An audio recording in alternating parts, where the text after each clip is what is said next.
Welcome to ABN business. దేశీయ stock మార్కెట్లు ఫ్లాట్గా కొనసాగుతున్నాయి. సెన్సెక్స్, నిఫ్టీ ఫ్లాట్గా ట్రేడ్ అవుతున్నాయి. Britannia, JSW Steel, Adani Enterprises, Tech Mahindra షేర్లు లాభాల్లో కొనసాగుతుండగా HDFC Life, SBI Life Insurance, Bharti Airtel, Shriram Finance, HDFC Bank షేర్లు నష్టాల్లో ట్రేడ్ అవుతున్నాయి. ఇవాళ ఏబిఎన్ బిజినెస్లో మనతో జాయిన్ అయ్యారు స్టాక్ మార్కెట్ అనలిస్ట్ శేషు గారు. వారిని అడిగి ఇవాళ మార్కెట్స్కి సంబంధించి అలాగే కాలర్స్ సూచనలు సలహాలు తెలుసుకుందాం, వారి కోసం ఇన్ఫర్మేషన్ కోసం. శేషు గారు నమస్కారం. నమస్తే అండి. శేషు గారు, ఏంటి ఈరోజు అంటే మనం భారీ నష్టాలు చూసాం మొన్న మండే, నిన్న మార్కెట్స్ ఇవాళంతా కూడా బాగున్నట్లుగా ఏ ఇంపాక్ట్ మార్కెట్స్ ని ఈ విధంగా నడిపిస్తుంది అనుకోవచ్చు? మార్కెట్స్ బాగున్నట్టని కాదండి, ఓవరాల్ గా ఇప్పుడు ఈరోజు ఒక హై నుంచి దగ్గరగా మనకి 200 పాయింట్స్ ఆల్రెడీ కరెక్ట్ అయింది. So at the same time advance decline కానీ గమనిస్తే బాగా మెజారిటీ స్టాక్స్ అన్ని కూడా డిక్లైన్స్ లోనే ఉన్నాయి. నిన్న మన మార్కెట్స్ గ్లోబల్ మార్కెట్స్ తో కంపేర్ చేసుకుంటే అవుట్ పర్ఫార్మ్ చేసాం మనం.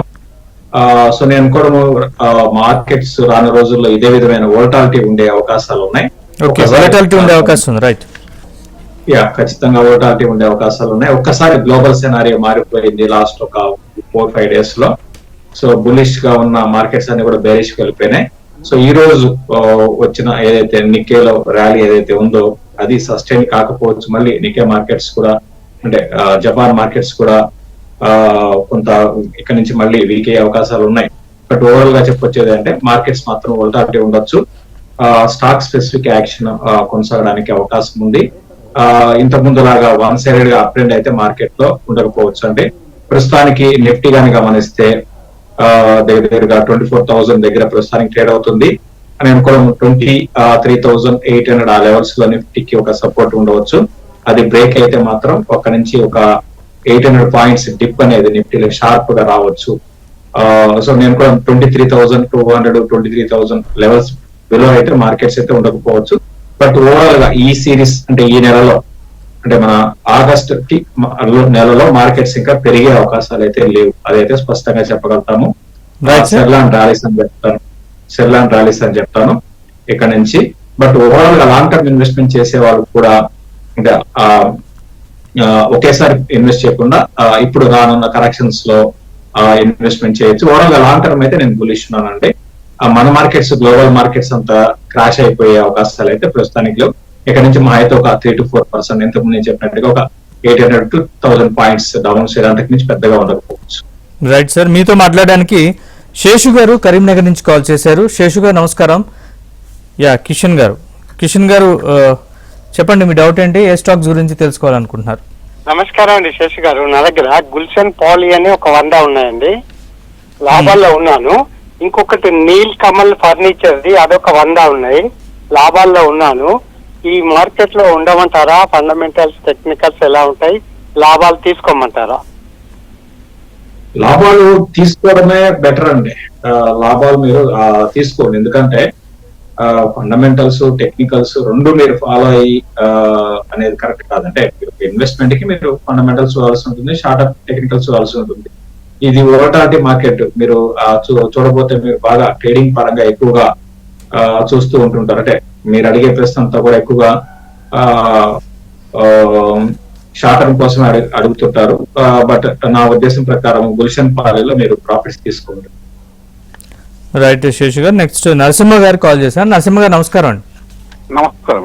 చెప్పండి సార్, మీ డౌట్ ఏంటి? ఏ స్టాక్స్ గురించి తెలుసుకోవాలనుకుంటున్నారు? సార్ యాక్చువల్ నాది ఒక డౌట్ అండి. నా దగ్గర షేర్స్ వచ్చేసి Suzlon energies, Zomato, Union Bank shares ఉన్నాయండి. యాక్చువల్ ఇవి డ్రాస్టిక్ గా ఫాలో అవుతున్నాయి కదా ప్రజెంట్ ఈ సినారియోలో. కెన్ ఐ హోల్డ్ ఆర్ ఇవి సెల్ చేయొచ్చా ఈ సిచ్యువేషన్ లో? రైట్ శేషు గారు, సుజిలాన్ ఇంకా 2 షేర్లు చెప్పారు, యూనియన్ బ్యాంక్ ఒకటి, జొమాటో ఒకటి, ఈ 3 ప్రెసెంట్ సినారియోలో ఇంకా ఎట్లా ఉండొచ్చు అంటే ఒకటండి. యూనియన్ బ్యాంక్ అయితే బాగా నేను పదే చెప్తూ ఉంటాను పిఎస్యు బ్యాంకులో జాగ్రత్తగా ఉండమని. యూనియన్ బ్యాంక్ అయితే బాగా డ్రాస్టిక్ గా పడడం స్టార్ట్ అయింది. ఇప్పుడు కాదు, చాలా రోజుల నుంచి పడుతూనే ఉంది. ఈ మధ్య మరీ ఎక్కువ పడిందండి. సో యూనియన్ బ్యాంక్ లో మీరు కొంచెం ప్రాఫిట్ అంటే ఎప్పుడు కొన్నారో ఏంటి ఎవరు నాకు తెలియదు, ర్యాలీస్ వస్తే ప్రాఫిట్ బుక్ చేసుకోండి. ఇక ఓవరాల్ గా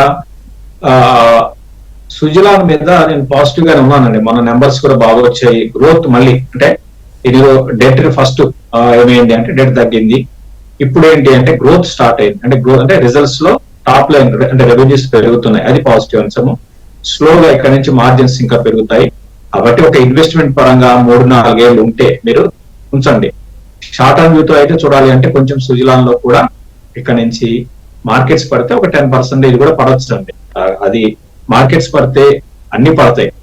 కాకపోతే ఈ క్వాలిటీ స్టాక్స్ మళ్ళీ బౌన్స్ అవుతాయి. ఫర్ ఎగ్జాంపుల్ జొమాటో ఇక్కడ నుంచి ఇంకా 220కి వచ్చింది అనుకోండి, మార్కెట్స్ పడితే రావచ్చు. అయినా సరే మళ్ళీ ఫ్యూచర్ లో పెరుగుతుంది. బట్ యూనియన్ బ్యాంక్ అట్లా కాదండి. కాబట్టి Zomato and Suzlon long term కి కంటిన్యూ చేసుకోండి. బట్ ఇక్కడ నుంచి ఈవెన్ జొమాటోలో కూడా సెల్లింగ్ రావచ్చు. కరెంట్ అవర్స్ నుంచి బాగా ప్రాఫిట్ బుకింగ్ అనేది రావచ్చు. రైట్ అండి. నెక్స్ట్ సతీష్ హైదరాబాద్ నుంచి కాల్ చేశారు. సతీష్ గారు నమస్కారం. నమస్తే అండి చెప్పండి సార్, మీ డౌట్ ఏంటి? సార్, నా దగ్గర అదాని గ్రీన్ ఉన్నాయి, అమర్ రాజా బ్యాటరీస్ ఉన్నాయి. ఈ రెండు లాంగ్ టర్మ్ కోసం హోల్డ్ చేయొచ్చా? రైట్, శేషు గారు, అదాని గ్రీన్ అమర్ రాజా బ్యాటరీస్ ఉన్నాయట సతీష్ గారి దగ్గర, లాంగ్ టర్మ్ కి హోల్డ్ చేయొచ్చా అని అడుగుతున్నారు. అదాని గ్రీన్ ప్రాఫిట్ లో ఉంటే మీరు ప్రాఫిట్ బుక్ చేసుకోనండి కొంతమేర. మన నెంబర్స్ బాగా వచ్చాయి. బట్ అదాని గ్రూప్ మీద నేనైతే మీకు తెలిసిందే అంత పాజిటివ్ గా అయితే ఉండను. ఒకసారి ప్రాఫిట్ బుక్ చేసుకోండి. అదాని గ్రీన్ తో పాటు ఇంకోటి ఏమన్నారండి? అదాని గ్రీన్ ఒకటేను, అమర్ రాజా మీరు లాంగ్ టర్మ్ ఉద్దేశం ఉంటే కంటిన్యూ అంటే లాంగ్ టర్మ్ అంటే 3-4 ఏళ్ళు మీరు మర్చిపోతాను అంటే మీరు కంటిన్యూ చేసుకోనండి. అమర్ రాజా బ్యాటరీస్ రీసెంట్ గా బాగా పెరిగింది. At the same time selling కూడా అంతే ఉందండి. సెల్లింగ్ కూడా అంతే ఉంది. కాకపోతే భవిష్యత్తులో మన ఇండియాలో బ్యాటరీస్ అంటే 2 ఉన్నాయి, ఎక్సైడ్, అమర్ రాజా. కాబట్టి ఏంటంటే ఫ్యూచర్ పరంగా బానే ఉంటుంది. కరెంట్ లెవెల్స్ లో మాత్రం ఇది కొంత ఆగొచ్చు. అంటే కొంచెం డౌన్ ట్రెండ్ అనేది ఆల్రెడీ స్టార్ట్ అయింది. ఈ ట్రెండ్ ఇంకా కొనసాగడానికి అవకాశం ఉంది. రైట్ అండి.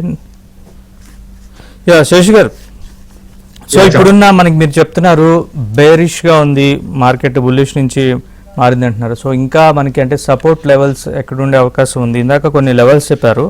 సో ఇంకా వేరే ఏమైనా ఉన్నాయి సపోర్ట్ లెవెల్స్ అక్కడి నుంచి డ్రాప్ అయితే? ఇప్పుడు మనం ప్రోగ్రామ్ స్టార్టింగ్ కి ఇప్పుడు కానీ గమనిస్తే మళ్ళీ ఇంకొక న్యూ లో అని హిట్ చేసింది నిఫ్టీ. సో నిన్నటి లో ఏదైతే ఉందో అది బ్రేక్ అయితే అక్కడ నుంచి ఇంకొక 200 పాయింట్స్ అంటే 23,000 క్లోజర్ గా 800 దాకా రావచ్చండి. సో అది కూడా బ్రేక్ కావచ్చు. అంటే రేపు ఇప్పుడు ఈ రోజు మనకి ఇంతకుముందు నేను చెప్పినట్టుగా జపాన్ మార్కెట్స్ 10% పెరిగింది. రేపు మళ్ళీ అది 7% మళ్ళీ కరెక్ట్ అవుతుందండి. కరెక్షన్ రావడానికి అవకాశం ఉంది. సో కాబట్టి ఏంటంటే ఓవరాల్ గా మార్కెట్స్ అయితే సెల్లింగ్ లోనే ఉండొచ్చు. 23,800 చూడాలి. అది బ్రేక్ కాకపోతే ఓకే, అది బ్రేక్ అయితే షార్ప్ గా ఒక 600 నుంచి 800 పాయింట్స్ కిందకి నిఫ్టీ రావచ్చు. ఇక హయ్యర్ సైడ్ కానీ గమనిస్తే 24,260 ఆ లెవెల్స్ లో నిఫ్టీకి బాగా రెసిస్టెన్స్ అనేది ఫేస్ చేయొచ్చు. రైట్ అండి. నెక్స్ట్ శ్రీనివాస్ కాల్ చేశారు. శ్రీనివాస్ గారు నమస్కారం. నమస్తే అండి. చెప్పండి సార్, మీ డౌట్ ఏంటి? సార్, ఇండస్ ఇండ్ బ్యాంక్ 1500 లో బై చేశాను, 200 shares. IndusInd bank, okay. అది మరి ఉన్నానా, ఎగ్జిట్ కావాలా, లాస్ట్ లో ఉందని చాలా. రైట్, శేషు గారు. ఇండస్ ఇండ్ బ్యాంక్ బానే ఉందండి, రిజల్ట్ పరంగా బాగుంది. ప్రస్తుతానికి ఉంచండి అండి. ఉంచండి. లాస్ట్ లో ఉన్నా కూడా మీరు 1500 లో బై చేసి అన్నారు. మీకు లాంగ్ టర్మ్ ఉద్దేశం ఉంటే కంటిన్యూ చేసేసుకోండి, ఒక 3-4 ఏళ్ళు ఉద్దేశం ఉంటే. బట్ ఇమ్మీడియట్ ట్రెండ్ అయితే మాత్రం ఇప్పుడే మెజారిటీ ఎలా ఉంటుందంటే అండి, ఒకసారి మార్కెట్ మంచి కంపెనీ అయినా సరే మార్కెట్స్ బేరిష్ లోకి వెళ్తే అన్ని కూడా పడుతూ ఉంటాయి, ప్రైస్ కరెక్షన్. ఇప్పుడు చూడండి, ఇది ఇండస్ ఇండ్ బ్యాంక్ దగ్గరగా 52 వీక్ లోకి వచ్చేసింది. అంటే ఇంకా చూస్తే ఎంత ఒక 40-50 రూపీస్ వస్తే 52 వీక్ లో అనమాట. ఎప్పుడైతే 52 వీక్ లోకి దగ్గర ఉందనుకోండి, అది ఖచ్చితంగా హిట్ అవుతుంది. అంటే 1320, 1300 లెవెల్స్ కూడా బ్రేక్ అవుతుంది షార్ట్ టర్మ్ వ్యూతో. బట్ మీరు లాంగ్ టర్మ్ అంటున్నారు కాబట్టి కంటిన్యూ చేస్తారు. రైట్. నెక్స్ట్ కాల్ సౌజన్య చెన్నై నుంచి కాల్ చేశారు. సౌజన్య గారు నమస్కారం. ఏ స్టాక్స్ గురించి తెలుసుకోవాలనుకుంటున్నారో అడగండి. సార్ నేను రెండింటి గురించి అడగాలనుకుంటున్నాను. ఒకటి మ్యూచువల్ ఫండ్స్, ఒకటి స్టాక్ మార్కెట్ గురించి అడగాలనుకుంటున్నాను. అడగండి. శేషు గారు ఉన్నారు మనతో మ్యూచువల్ పాటు. ఫండ్స్ లో నమస్తే శేషు గారు. నమస్తే, చెప్పండి. వింటున్నారు, చెప్పండి. ఈ టైంలో మ్యూచువల్ ఫండ్స్ మైరాసెట్ లో ఒక 50,000 ఇన్వెస్ట్ చేయాలనుకుంటున్నానండి. అది ఇప్పుడు కరెక్టా కాదా? మైరా అసెట్ ఫండ్ అన్నారా మీరు? Mira asset fund, Mira asset అందులో ఇన్వెస్ట్ చేయాలనుకుంటున్నాను ఒక 50,000. అండ్ సెకండ్ వన్ వచ్చేసి స్టాక్ మార్క్స్, ఇది Cochin ship yard, GE ship, వాటిలో ఆ రెండిట్లో షిప్పింగ్ యార్డ్ లో పెట్టాలనుకుంటున్నాను. ఇప్పుడు తీసుకోమంటారా వద్దా? కొచ్చి షిప్ యార్డ్, ఇంకోటి ఏంటండి? జిఆర్ఎస్ఈ GE ship. GE shipping, okay. GE. ఒకటండి, షిప్పింగ్ కంపెనీస్ అన్ని కూడా అది నార్మల్ గా తక్కువ టైంలో పెరిగాయండి. సో రీసెంట్ గా అందరూ ఇరుక్కుపోయారు. మీరు కూడా వద్దండి, అవాయిడ్ చేయండి అండి. ఈ షిప్పింగ్ కంపెనీస్ కొచ్చి షిప్ యార్డ్ లో ప్రాఫిట్ బుక్ చేసుకోవాల్సిన టైం ఇది. సో కొనడం అనేది కరెక్ట్ కాదు. సో ప్రస్తుతానికి వద్దు, మీరు కొనాకండి కొచ్చి షిప్ యార్డ్ అయితే. ఇక మ్యూచువల్ ఫండ్ లో మిరా అసెట్ లో ఏంటి, ఏ ఫండ్ చాలా ఉంటాయి, మిరా అసెట్ లో చాలా ఉంటాయి. బట్ 50,000 మీరు ఇన్వెస్ట్ చేయాలనుకుంటున్నారు, మీరు స్లోగా ఎస్ఐపి చేసుకోండి. అంటే ప్రతి నెల కొంచెం కొంచెం లాగా ఇన్వెస్ట్ చేసుకుంటూ పోండి. బట్ మ్యూచువల్ ఫండ్ లో ఖచ్చితంగా లాంగ్ టర్మ్ కి మ్యూచువల్ ఫండ్ లో ఎస్ఐపి ప్రకారం వెళ్తే మీకు మంచి రిటర్న్స్ రావడానికి అవకాశం ఉంటుంది. మీరు ఆ పని చేయండి. తర్వాత కొచ్చి షిప్ యార్డ్ గురించి అయితే నేను ప్రస్తుతానికి ఈ లెవెల్స్ లో దీన్ని బయింగ్ అయితే వద్దు, అవాయిడ్ చేయండి. రైట్ శేషు గారు. నెక్స్ట్ మహమ్మద్ గారు మదనపల్లి నుంచి కాల్ చేశారు. మహమ్మద్ గారు నమస్కారం. సార్ నమస్తే సార్. చెప్పండి సార్, మీ డౌట్ ఏంటి? ఏ స్టాక్స్ గురించి తెలుసుకోవాలనుకుంటున్నారు? సార్ ఒకటి ఎరిడా సార్, ఇంకోటి ఐఆర్ఎఫ్సి సార్. ఈ రెండు స్టాక్ లో నాకు 500 ఉన్నాయి. ఇది హోల్ చేస్తే బై చేయొచ్చు. ఓకే. ఐఆర్ఎఫ్సి ఏమనండి? IRFC IREDA sir, IREDA sir, IREDA IRFC sir. రెండు ఉన్నాయట, ఏం చేయొచ్చు అంటున్నారు? ఆయన హోల్డ్ చేస్తున్నారట ఈ రెండు. అంటే ప్రాఫిట్ బుక్ చేసుకోవాలి అంటే ప్రాఫిట్ లో ఉన్నారా ఏంటి? లేదు సార్, ఈక్వల్ గా ఉంది. ఇప్పుడు ప్రాఫిట్ లో అయితే ఏం లేదు. సో మీరు కొన్న రేటు దగ్గర ఉంది. Okay, fine. ఓకే అండి, ప్రస్తుతానికి షార్ట్ టర్మ్ ట్రెండ్ అయితే కొంచెం అన్ని కూడా ఒక ఇంతకు ముందు లాగా అంటే మన గత ఒక 1 వీక్ బ్యాక్ కు ఇప్పటికి ఏంటి అంటే ఒక్కసారి ట్రెండ్ చేంజ్ అయిపోయిందండి.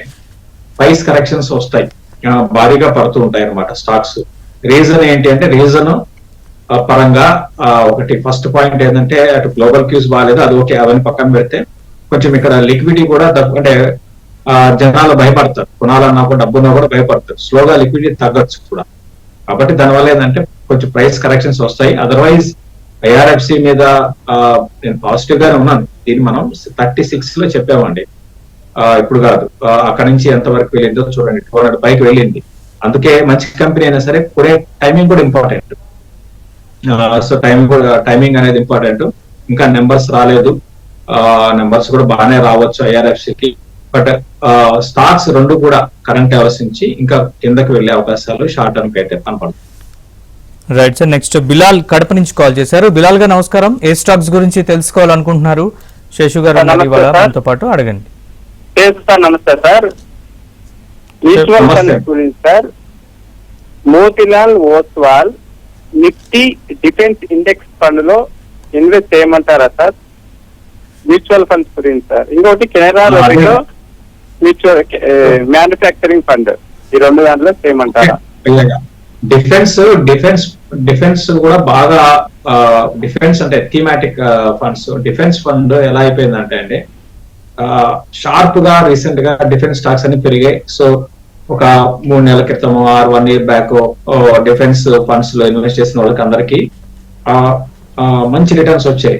అయితే అది మనం ఇక్కడ ఎక్స్పెక్ట్ చేయలేమండి. ఖచ్చితంగా డిఫెన్స్ ఫండ్ లో మీరు ఇన్వెస్ట్ చేయండి, ఎస్ఐపి లాగా చేయండి. కొంచెం ఆగి కొన్ని రోజులు ఆగండి, ఒక అట్లీస్ట్ ఒక 1 month 1.5 month ఆగి సో మీరు ఎస్ఐపి చేయండి. ఈ లెవెల్లో అయితే వద్దండి. ఈ లెవెల్లో బల్క్ గా మ్యూచువల్ ఫండ్ లో కూడా ఇన్వెస్ట్మెంట్ అనేది, అంటే బల్క్ గా అంటే మన దగ్గర 10 లక్షలు ఉంటే 10 లక్షలు పెట్టడం అనేది కరెక్ట్ కాదు. మ్యూచువల్ ఫండ్ అయినా మార్కెట్స్ బాగుంటేనే అవి కూడా బాగుంటాయండి. సో మార్కెట్ లో కరెక్షన్ స్టార్ట్ అయితే మ్యూచువల్ ఫండ్ లో రిటర్న్ కూడా ఏమి ఉండదండి. సో ఇవంతా కూడా మార్కెట్స్ మీద ఆధారపడతాయి. సో మార్కెట్ ఇప్పుడు ప్రస్తుతం ఏంటంటే ఈ నెల వరకు చూడండి, ఈ నెల నెక్స్ట్ నెల చూసి మీరు అప్పుడు మీరు స్టార్ట్ చేయండి బయ్యింగ్ అని చెప్పి. రైట్ శశి గారు, నెక్స్ట్ బ్రహ్మయ్య గారు హైదరాబాద్ నుంచి కాల్ చేశారు. బ్రహ్మయ్య గారు నమస్కారం. ఏ స్టాక్ గురించి తెలుసుకోవాలనుకుంటున్నారు అడగండి. నమస్తే సార్. నమస్తే, చెప్పండి. శశి గారితో మాట్లాడి చెప్పండి. Good afternoon. నా దగ్గర డిష్ టీవీ ఒక 10,000 stocks and 3AA info limited ఒక 2,000 స్టాక్స్, హిందూ థర్డ్ ఒక 4,000 స్టాక్స్ ఉన్నాయండి. ఓవరాల్ గా 20% పైన లాస్ ఉన్నాయి. అవి ఏం చేయాలంటారు ఒకసారి చెప్తారా? డిష్ టీవీ అంటే నాకు డిష్ టీవీ ఒకటి వినబడిందండి. మిగతా రెండు ఒకసారి రిపీట్ చేయండి బ్రహ్మయ్య గారు. డిష్ టీవీ తర్వాత డిష్ టీవీ ఒకటండి, 3AA ఇన్ఫో లిమిటెడ్ ఒకటి. శశి గారు అర్థమైందా రెండో స్టాక్? 3AA ఇన్ఫో లిమిటెడ్ ఏమండి? 3 అండి, number 3AA info limited. 3 info limited అంట. 3 మూడోది సార్? మూడోది సింధు థర్డ్ అండి. Sindhu SINDHU TARD. మీ డౌట్ ఏంటి సార్ వీటిలో? ఓకే అండి, అన్ని లాస్ లో ఉన్నారు, ఏం చేయాలి? ఓకే, మీరు ఫస్ట్ థింగ్ ఏంటంటే అందరూ కూడా అంటే వాళ్ళు ఇప్పుడు చెప్పిన స్టాక్స్ అన్ని ఆయన కొన్నారు అంటే ఓన్లీ ఒకటే రీజన్, అన్ని కూడా చిన్నగా ఉన్నాయి కాబట్టి కొన్నారండి, అంతే. అంటే చిన్నగా ఉన్నాయి అంటే 50 రూపాయలు 30 రూపాయలు ఉన్నాయని కొన్నారు. అప్పుడు అన్ని కూడా అప్పుడు 3i4 టెక్ దేవుగా 63 రూపీస్ నుంచి 33 రూపీస్ 34కి వచ్చింది. అంటే 50% కరెక్ట్ అయింది స్టాక్. ఇవన్నీ కూడా అంటే మీరు కొనకూడదండి, ఇటువంటి స్టాక్ జోలికి వెళ్ళకూడదు. క్షుణ్ణంగా మీరు తెలుసుకొని మీరు వెళ్ళాలి. కంపెనీ పరంగా 3i4 టెక్ చాలా క్రైసిస్ లో ఉంది, ఫైనాన్షియల్ గా పెద్దగా గొప్పగా ఏం లేదు, నెంబర్స్ బాగాలేవు. ప్రస్తుతానికి హోల్డ్ చేయండి 3i4 టెక్. డిష్ టీవీ విషయానికి వస్తే మీ రేటుకి వచ్చినప్పుడు ఎగ్జిట్ కానండి. మీరు ఆలోచించండి, ఇప్పుడున్న పరిస్థితుల్లో డిష్ టీవీ అంటే పాత రోజుల్లో లాగా ఉందా? లేదు కదా. డిటిహెచ్ డిష్ టీవీ అనేది ఇంతకు ముందు ఎలా ఉండేది, ఇప్పుడు అంతా కూడా ఏంటంటే మనం ఇంట్లో ఇంటర్నెట్ ఉంటే చాలు, మనం అన్ని టీవీలు చూడొచ్చు, అన్ని రకరకాల మనకి అటు అమెజాన్ ప్రైమ్ కానివ్వండి, ఇట్లా మారిపోతుందండి. టెక్నాలజీ పరంగా చాలా మార్పులు వస్తున్నాయి. సో థియేటర్కి వెళ్ళి సినిమాలు చూడడం కూడా అయిపోయింది. కాబట్టి థియేటర్ స్టాక్స్ అంటే పీవీఆర్ లాంటివి అవాయిడ్ చేయడము, తర్వాత అదేవిధంగా డిష్ టీవీ లాంటివి అవాయిడ్ చేయడము, మీడియా స్టాక్స్ ని అవాయిడ్ చేయడం, ఇవన్నీ కూడా ఏంటంటే మీరు ఇదంతా బిజినెస్ అండి. ఇదంతా కూడా ఎప్పటికప్పుడు మీరు అబ్జర్వ్ చేస్తూ ఉండాలి, మార్పులు మీరు గమనించాలి. డిష్ టీవీ ఇంకా భవిష్యత్తు ఏముంటుంది మీరే చెప్పండి. డిష్ టీవీ ఎవరు ఈ రోజు ఇళ్లలో డిష్ టీవీని పెట్టుకొని చూడడం అనేది ఉండదు కదా. కాబట్టి ర్యాలీస్ లో ఎగ్జిట్ ఓటీటీల ప్రభావం బాగా పడినట్లు డిష్ టీవీ మీద. అవునండి, ఓటీటీల ప్రభావం అదే, ఇవన్నీ కూడా మార్పులు అండి. ఇప్పుడు మీడియా పరంగా కూడా మీకు ఏ మీడియా మనకి ట్రెడిషనల్ మీడియా కానివ్వండి అంతా కూడా మారిపోతుంది. సో సోషల్ మీడియా ఎక్కువైపోయింది కాబట్టి ఇవన్నీ మార్పులు వస్తున్నాయి. సో బిజినెస్ కూడా ఇది బిజినెస్ అండి. కాబట్టి అవన్నీ చూసుకొని ప్రతి ఒక్కరు కూడా ఇన్వెస్ట్ చేయాలి. ఎందుకంటే ఇప్పుడు ఆయన చెప్పిన రెండు కూడా అసలు ఇన్వెస్ట్మెంట్ స్టాక్స్ కాదు, అన్ఫార్చునేట్ గా ఇన్వెస్ట్ చేశారు. ఇప్పుడైనా ర్యాలీస్ లో లాస్ట్ బుక్ చేసుకొని ఎగ్జిట్ కాండి. Right. And next caller KVL గారు. కేవీఎల్ గారు నమస్కారం. ఏ స్టాక్స్ గురించి తెలుసుకోవాలనుకుంటున్నారు అడగండి. కేవీఎల్ గారు. శేషు గారు, సో మీరు చెప్పారు ఈ మంత్ చాలా వెయిట్ అండ్ వాచ్ అన్నట్టుగా చెప్తున్నారు, వాలటాలిటీ ఉంటుంది అంటున్నారు. సో అంటే పర్టికులర్గా ఏదైనా సెక్టార్ స్పెసిఫిక్గా అలర్ట్గా ఉండాల్సిన అవసరం ఉందంటారా? ఎట్లా ఉండొచ్చు? అలా అంటే ఆ మార్కెట్ పడితే అన్ని పడతాయండి, అన్ని పడతాయి. అలర్ట్ గా ఉండాలి అంటే అబ్నార్మల్ గా పెరిగిన వాటిలో ఇమీడియట్ గా ఎగ్జిట్ తీసుకోమని చెప్తాను. లైక్ ఇప్పుడే మనం కొచ్చి షిప్ యార్డ్ గురించో లేకపోతే షిప్పింగ్ కంపెనీస్ అంటే అంత పెరగాల్సిన అవసరం లేదండి. షిప్పింగ్ కంపెనీస్ లో అద్భుతాలు ఏం జరగవు. సో పెరిగాయి. అట్లనే పిఎస్యు స్టాక్స్ పదే చెప్తున్నాను, ఇప్పుడు అన్ని పడుతున్నాయి. సో నేను చెప్పినప్పుడు చాలా మందికి అర్థం కాకపోవచ్చు, ఇప్పుడు అర్థమై ఉంటుంది. ఇంతకుముందు యూనియన్ బ్యాంక్ గురించి ఒకరు చెప్పారు, అది 50 రూపాయలు పడిందండి రీసెంట్ హై నుంచి. సో మళ్ళీ ఇంకా అది పెరుగుతుందా, ఆ రేటుకి వస్తుందా అంటే ఇప్పట్లో రాదు, టైం వేస్ట్ అయిపోతుంది. కాబట్టి ఏంటంటే ఏది కూడా అబ్నార్మల్ గా పెరిగినవి అటు డిఫెన్స్ స్టాక్స్ లో కూడా ఎగ్జిట్ తీసుకోమని చెప్తాను. పిఎస్యులో మంచి ప్రాఫిట్స్ ఉంటే ప్రాఫిట్ బుక్ చేసుకోండి, మళ్ళీ అవకాశాలు వస్తాయి. ఈ నెలంతా కూడా మార్కెట్స్ చాలా వరకు హయ్యర్ లెవెల్స్ లో సస్టైన్ కావు. అట్లని క్రాష్ అయిపోతాయని కూడా కాదు, స్టాక్స్ ఎక్కువ పడతాయి.